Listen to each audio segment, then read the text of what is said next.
ሰላም የተወደዳችሁ በዛሬው ቪዲዮ ስፖርት ከሰራን በኋላ ምን መመገብ አለብን የሚለውን እናያለን። ምግብ ስፖርት ከሰራን በኋላ በጣም አስፈላጊ ነው። ምግብ አስፈላጊነቱ ለስፖርተኞች የሚከተሉት ውስጥ ይጠቀሳል ማለት ነው። የመጀመሪያው ጡንቻን ለማገገም ነው። በአካል ብቃት እንቅስቃሴ ወቅት የተለያዩ ጡንቻዎች ትንንሽ ስንጥቃቶች ይኖራል። ምግብ ስንመገብ እነዚህ ጡንቻዎች ራሳቸውን እንዲያገግሙ እድገት እንዲኖራቸውና ጥንካሬ እንዲጨምር ያደርጋል ማለት ነው።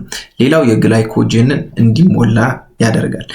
ግላይኮጅን የተከማቸ የግሉኮስ አይነት ሲሆን በአካል ብቃት እንቅስቃሴ ወቅት እንደ ዋና የኃይል ምንጭ ሆኖ ያገለግላል። የድህረ ስፖርታዊ እንቅስቃሴ አመጋገብ የተሟጠጡትን የግላይኮጅን የተከማቸውን በሰውነታችን ያለውን ለመሙላት የኃይል ደረጃዎችን ወደ ነበረበት ለመመለስና ድካምን ለመከላከል ይረዳል። ሌላው የጡንቻ ህመምን ለመቀነስ ነው። ከአካል ብቃት እንቅስቃሴ በኋላ ተገቢ አመጋገብ የጡንቻን ጥገና በማበረታታትና እብጠትን በመቀነስ የጡንቻ ህመምን ለመቀነስ ይረዳል ማለት ነው።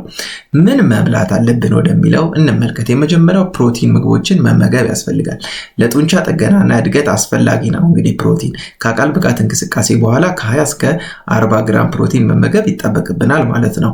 እንግዲህ ጥሩ ምንጮች የሚባሉት ዌይ ፕሮቲን፣ ዶሮ፣ አሳ፣ እንቁላል፣ እርጎ፣ ቶፉ እንዲሁም ጥራጥሬዎች እንግዲህ ይጠቀሳሉ ማለት ነው። ሌላው ካርቦሃይድሬት ነው። የግላይኮጅን ማከማቻዎችን ለመሙላት ወሳኝ ነው።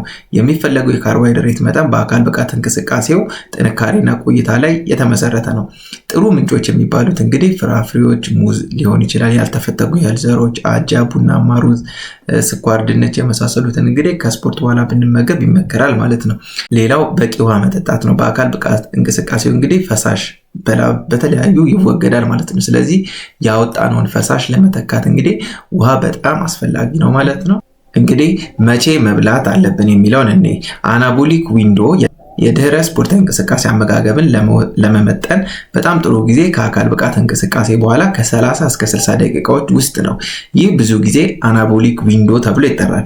ሰውነት ለንጥረ ምግብ አወሳሰድ በጣም ተቀባይነት ያለው ጊዜ ነው። ስለዚህ ልክ ስፖርት ከሰራን በኋላ ከጨረስን በኋላ ከ30 እስከ 60 ደቂቃ ውስጥ መመገብ አለብን ምግብ ማለት ነው።